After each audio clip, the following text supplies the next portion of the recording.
ہے، اس انداز میں مبالغہ کے ساتھ بعد میں آنے والے نبی کی نفی کر دی۔ فرمایا اگر کوئی وہم پڑتا، کوئی قرین قیاس بات ہوتی، قریب احتمال ہوتا تو بیٹے کے بارے میں کہا جا سکتا تھا خالق کائنات کی قدرت کو یہ منظور تھا کہ بیٹا ہی بعد میں نہیں ہے، بیٹا ہی نہیں ہے کہ جس کو نبوت دی جائے جب یہاں نہیں آ سکتی تو اور کسی کا تو کوئی احتمال ہو ہی نہیں سکتا۔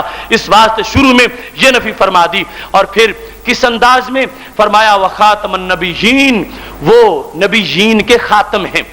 ایک ہوتا ہے نبی، ایک ہوتا ہے رسول۔ تو یہاں پر خالق کائنات نے یہ نہیں فرمایا وخاتم المرسلین کہ وہ رسولوں کے خاتم ہیں، حالانکہ رسول ہونا بڑا منصب ہے، تو بڑا منصب ذکر کرنا چاہیے تھا بظاہر کہ وہ خاتم النبیین نہیں، خاتم المرسلین بھی ہیں۔ تو اللہ تبارک و تعالیٰ نے خاتم المرسلین نہیں فرمایا بلکہ خاتم النبیین کہا ہے۔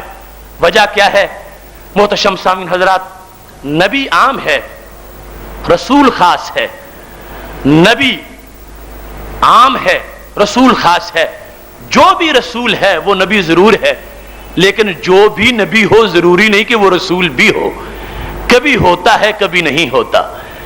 جو بھی نبی ہو ضروری نہیں وہ رسول بھی ہو، کبھی نبی ہی ہوتا ہے رسول نہیں ہوتا، اور کبھی نبی بھی ہوتا ہے ساتھ رسول بھی ہوتا ہے، لیکن جو رسول ہوتا ہے وہ نبی پہلے ہوتا ہے۔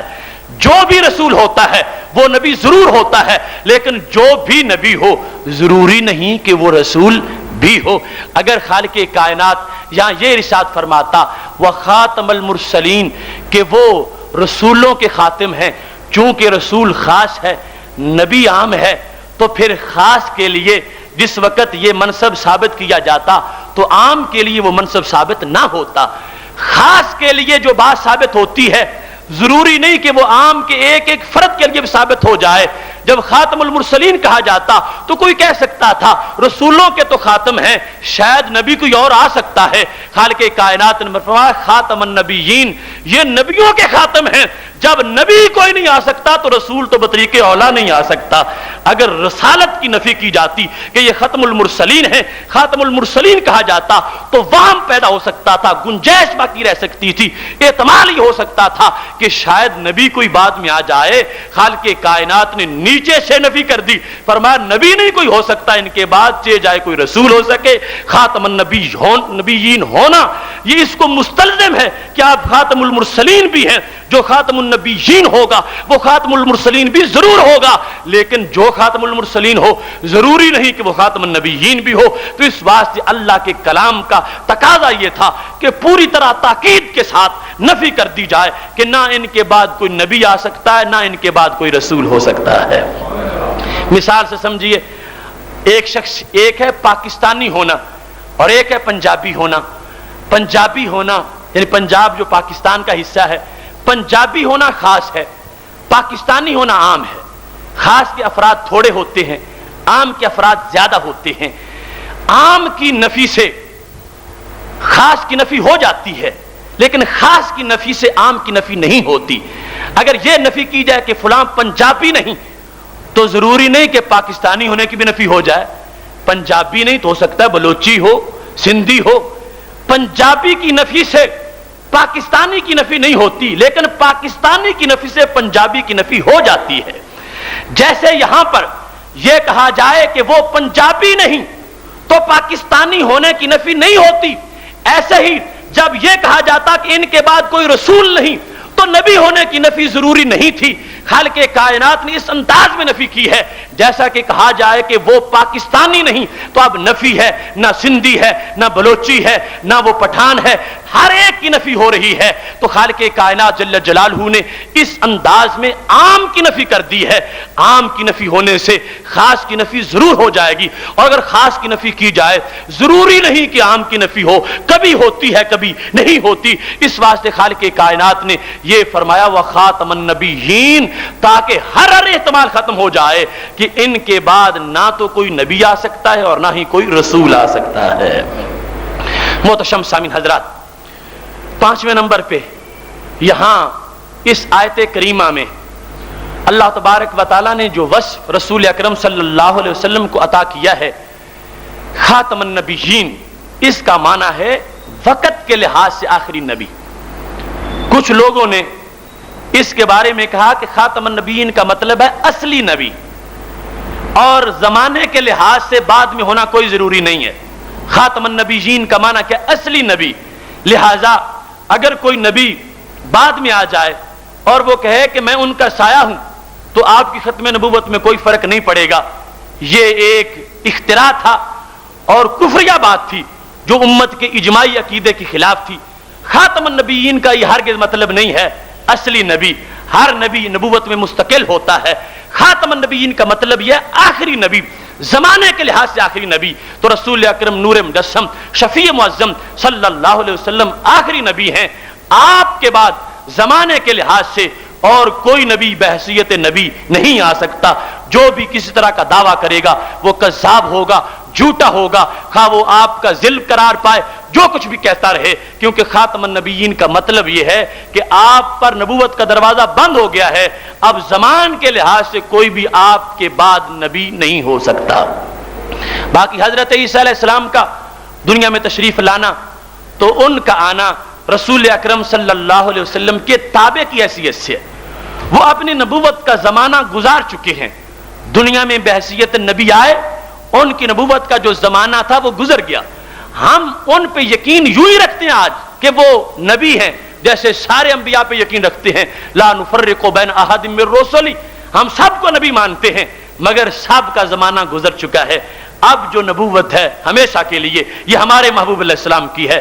حضرت عیسیٰ علیہ السلام ضرور تشریف لائیں گے، مگر وہ آپ ہی کی شریعت کی ترویج کریں گے اور آپ ہی کی شریعت کو بتائیں گے، آپ ہی شریعت کو آگے بڑھائیں گے۔ وہ اپنا کوئی پیغام نیا لے کے نہیں آئیں گے، آپ کے تابع ہونے کی حیثیت سے آئیں گے۔ یہی تو وجہ ہے، سیاہ میں بار بار آیا ہے، جس وقت ان کا نزول ہوگا تو ان سے حضرت امام مہدی کہیں گے آپ آگے بڑھیں، آپ جماعت کرائیں، تو انہوں نے کہا بل امامکم منکم، تمہارا امام تم ہی میں سے ہوگا، تم جماعت کراؤ، میں پیچھے نماز پڑھوں گا۔ رسول اکرم صلی اللہ علیہ وسلم کی امت کا ایک فرد جماعت کرائے گا، حضرت عیسیٰ علیہ السلام اس کے پیچھے نماز پڑھ کے اس بات کا اعلان کر رہے ہوں گے کہ خالق کائنات جل جلالہ نے مجھے اس پیغمبر کی نبوت کے تابع کر کے دنیا میں بھیجا ہے، یہ آخری نبی ہیں اور میں ان کی آخری نبوت کو ماننے والا ہوں۔ میں آیا ہوں ان کے دیے ہوئے پیغام کو آگے بڑھانے کے لیے، اور جو ان کی شریعت ہے، جو ان کا قرآن ہے، اسی کو آگے بڑھایا جائے گا، اس کو منسوخ نہیں کیا جائے گا۔ لہٰذا ان کا آنا وہ ایک نائب اور خلیفہ کی حیثیت سے ہے، نہ کہ وہ نبوت اپنے نبی ہونے کے لحاظ سے کہ نبوت کا اعلان کریں کہ میں نبی ہوں اور بعد میں ان کی نبوت کا زمانہ آ جائے، ایسا ہرگز نہیں ہے۔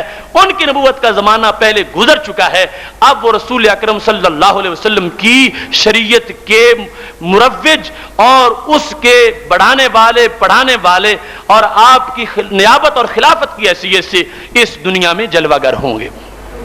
یہاں پر قرآن مجید برہان رشید کا اعجاز جو ہے، یہ رسول اکرم صلی اللہ علیہ وسلم کی ختم نبوت کی سب سے بڑی دلیل ہے۔ آپ جانتے ہیں سارے انبیاء اور رسول علیہ السلام کو اللہ تبارک و تعالیٰ نے معجزات دیے۔ معجزہ دو قسم کا ہوتا ہے، ایک معجزہ حسی ہوتا ہے اور دوسرا معجزہ عقلی ہوتا ہے۔ حسی معجزہ کون سا ہوتا ہے؟ جس کو حواس خمسہ سے سمجھا جا سکے، جانا جا سکے، وہ حسی ہے۔ مثال کے طور پر حضرت صالح علیہ السلام کی اونٹنی پہاڑ سے نکلتی ہے، تو اس کو سمجھنے کے لیے کسی بڑی عقل کی ضرورت نہیں، جو بھی کن ذہن بھی دیکھے گا تو حیران ہو جائے گا کہ کتنا بڑا معجزہ ہے، اونٹنی ہے، جاندار ہے اور بند پہاڑ سے بہر آ گئی ہے، اور اس حالت میں کیسے زندہ تھی اندر، یہ کن ذہن سے کن ذہن آدمی بھی متاثر ہو جائے گا اور اس کو مانے گا۔ اگر اس میں کچھ بھی حق کی چنگاری موجود ہے وہ اس کو تسلیم کر لے گا، اور جو سرکش ہے وہ پھر بھی نہیں مانے گا۔ بہرحال حسی معجزہ ان ظاہری حواس سے سمجھا جاتا ہے، اس کے لیے کسی ذہانت کی کوئی ضرورت نہیں ہوتی۔ عقلی معجزہ وہ ہے جو عقل سے سمجھا جاتا ہے، اس کے لیے اس کو زبان سے چکھ کے، آنکھ سے دیکھ کے، کان سے سن کے، ناک سے سونگھ کے، ہاتھ سے اس کو چھو کے نہیں سمجھا جاتا، بلکہ اس کو عقل سے سمجھا جاتا ہے۔ ان دونوں معجزوں میں فرق یہ ہے، حسی معجزہ جب تک حس کے سامنے ہے تو معجزہ ہے، اور جب حس سے غائب ہوگا تو پھر معجزہ نہیں رہے گا، اس کی خبر باقی رہ جائے گی۔ جب تک حضرت موسیٰ علیہ السلام کا چمکتا ہاتھ لوگوں کے سامنے تھا تو معجزہ تھا، آج معجزہ نہیں ہے، آج تو اس کی خبر ہے۔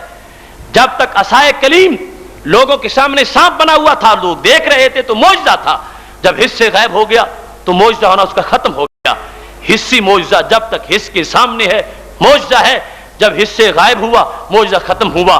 عقلی معجزہ وہ ہے جب تک عقل سلامت رہے گی معجزہ بھی باقی رہے گا، بلکہ ہمیشہ کے لیے معجزے کو دوام حاصل ہو جائے گا۔ خالق کائنات جل جلالہ نے ہمارے محبوب علیہ السلام کو بہت سے معجزات دیے، تیرے تو وصف عیب تناہی سے ہیں بری، حیران ہوں میرے شاہ کیا کیا کہوں تجھے۔ اعلی حضرت رحمۃ اللہ علیہ فرماتے ہیں معجزات بہت زیادہ ہیں، مگر سب سے بڑا معجزہ نبی اکرم صلی اللہ علیہ وسلم کا قرآن ہے، یہ سب سے بڑا معجزہ ہے۔ خود بخاری شریف کی حدیث میں ہے، فرمایا ما من الانبیاء نبی الا وقد اوتی مثل ما آمن علیہ البشر، فرمایا جو بھی نبی ہوتا ہے اللہ اس کو کوئی نہ کوئی معجزہ ضرور دیتا ہے۔ انما اوتیتہ، مجھے جو معجزہ دیا گیا، وحی اوحی اللہ الیہ، وہ وحی ہے جو اللہ میری طرف کرتا ہے۔ یہی وجہ ہے کہ پہلے جتنی بھی کتابیں نازل ہوئی ہیں ان میں سے کسی کتاب کا یہ چیلنج نہیں تھا کہ فأتوا بسورۃ من مثلی، نہ تورات نے کیا، نہ انجیل نے کیا، نہ زبور نے کیا، نہ صحائف نے کیا۔ اللہ کا کلام ضرور تھے مگر معجز نہیں تھے، ایک وحی کا جو اپنا اعجاز ہوتا ہے وہ تو تھا، مگر انہوں نے چیلنج نہیں کیا کہ اگر تمہیں شک ہے تو اس جیسی آیت بنا کے لے آؤ تمہیں مان لیں گے، ایسا ہرگز نہیں کہا گیا۔ یہ قرآن مجید کا اعجاز ہے کہ جس نے ہمیشہ کے لیے چیلنج دے دیا کہ اگر تمہیں شک ہے تو قرآن کی صورت جیسی صورت بنا کے لے آؤ تمہیں سچا مان لیا جائے گا۔ یہ معجزہ محبوب علیہ السلام کا جو سب سے بڑا معجزہ ہے یہ حسی نہیں، یہ عقلی ہے۔ کیوں؟ اس واسطے کہ آپ کی جب نبوت ہمیشہ کی ہے تو معجزہ بھی ہمیشہ کا ہونا چاہیے۔ وہ معجزے جو حسی ہوتے ہیں جب تک حس کے سامنے معجزے ہیں، حس سے غائب ہوئے معجزہ ختم ہوا، اور یہ پیغمبر وہ ہیں نبوت کے لیے معجزے کی ضرورت ہوتی ہے، اور نبوت جو ہے وہ لمیٹڈ نہیں ہے، نبوت ہمیشہ کی ہے تو معجزہ بھی ہمیشہ کا ہونا چاہیے۔ جن کی نبوت یعنی زمانہ نبوت کا محدود تھا ان کے معجزے تھے اسی طور پر، وہ زمانہ گیا معجزے ختم ہوئے۔ میرے محبوب علیہ السلام کا یہ معجزہ قرآن مجید ختم نبوت کا معجزہ ہے۔ صدیاں گزر گئی ہیں آج تک باسی نہیں ہوا، صدیاں گزر گئی ہیں آج تک مرجھایا نہیں ہے، صدیاں گزر گئی ہیں آج تک اس کی روشنی ختم نہیں ہوئی۔ جیسے ہیرا میں چمکتا تھا ایسے ہی آج بھی چمکتا ہے، جیسے اس وقت حجاز سے اس کا چیلنج موجود تھا آج بھی پوری دنیا کو چیلنج کر رہا ہے، جیسے اس وقت تابناک تھا آج بھی تابناک ہے۔ اس واسطے جن کی نبوت ہمیشہ ہے ان کا معجزہ بھی ہمیشہ کا ہے۔ یہ دائمی طور پر اعجاز والا معجزہ خالق کائنات جل جلالہ نے رسول اکرم نور مجسم شفیع معظم صلی اللہ علیہ وسلم کو عطا فرما دیا ہے۔ اس وقت بھی اس کا اعجاز کتنا تھا، ان کنتم صادقین کہہ رہا تھا اگر تم سچے ہو تو کلام بنا کے لے آؤ۔ اب انہیں یہ نہیں کہا جا رہا مردے زندہ کرو، یہ نہیں کہا جا رہا تم آسمان کو ہاتھ لگاؤ، جو تمہارے بس کی بات ہے وہی تمہارا امتحان ہے۔ اگر تم بنا سکتے ہو تو اس طرح بنا کے لے آؤ۔ پھر کیا انہوں نے کوشش کی؟ ہاں ضرور کوشش کی مگر بنا نہ سکے اور ناکام ہو گئے۔ انہوں نے یہ سمجھا کہ یہ ہم سے ہو ہی نہیں سکتا۔ دو باتیں سامنے رکھی گئیں، یا تو بنا کے لے آؤ یا پھر تیار ہو جاؤ، لاشیں تڑپیں گے، بیویاں بیوہ ہوں گی، بچے یتیم ہوں گے۔ اگر کر سکتے ہوتے تو قلم کار کے لیے قلم سے سطر لکھنا آسان ہے اور لاش تڑپانا مشکل ہے۔ لفظ لکھنے آسان ہیں، بیٹوں کو یتیم کرنا مشکل ہے۔ ایک چھوٹی سی تحریر لکھ دینا 30 سطروں کی یہ آسان سی ہے، ایک سطر کی یہ آسان ہے جو لکھ سکتا ہو، اور پھر اتنی ہمیشہ کے لیے جنگ و جدل کا راستہ، نیزوں کی بارش اور تلواروں کی بجلیاں اور گھوڑوں کے سم، یہ سارے برداشت کرنا یہ بہت مشکل کی بات تھی۔ جب قرآن نے یہ فیصلہ کر دیا تھا ان کنتم صادقین، تم بنا کے لے آؤ تمہیں سچا مان لیا جائے گا، اگر بنا سکتے ہوتے تو ضرور بنا لیتے، اور ہمیں ہمیشہ کے لیے ہلاکتوں کو سینے سے نہ لگاتے، چونکہ انہوں نے قلم چھوڑ کے جنگ کا راستہ اختیار کر لیا، تلواریں ہاتھ میں پکڑ لیں اور ہمیشہ کے لیے ہلاکتوں کا انہوں نے اپنے لیے مقدر بنا لیا، اس سے پتہ چلتا ہے کہ وہ یہ کر ہی نہیں سکتے تھے۔ یہ اس قرآن کا اعجاز ہے جو اس وقت بھی موجود تھا، آج بھی موجود ہے، ہمیشہ موجود رہے گا، اس واسطے کہ اسے ختم نبوت کا معجزہ بنایا گیا ہے۔ محتشم سامعین حضرات، یہ اس آیت پر ایک تمہیدی گفتگو تھی جو میں نے چند طرق سے آپ کے سامنے پیش کی ہے۔ میری دعا ہے خالق کائنات جل جلالہ ہمیں قرآن و سنت کا فہم عطا فرمائے اور ہمیں قرآن و سنت سے زیادہ پیار، اس کی زیادہ سے زیادہ تبلیغ کی توفیق عطا فرمائے۔ مجھے نہایت مسرت ہے کہ یہ ایسا مرکز ہے جہاں قرآن و سنت کا سوز بانٹا جاتا ہے، قرآن و سنت کی تعلیم سے استعداد کو روشن کیا جاتا ہے۔ اللہ تبارک و تعالی اس سلسلے کو مزید پر نور بنائے، مزید عروج عطا فرمائے۔ وآخر دعوایا ان الحمد للہ رب العالمین۔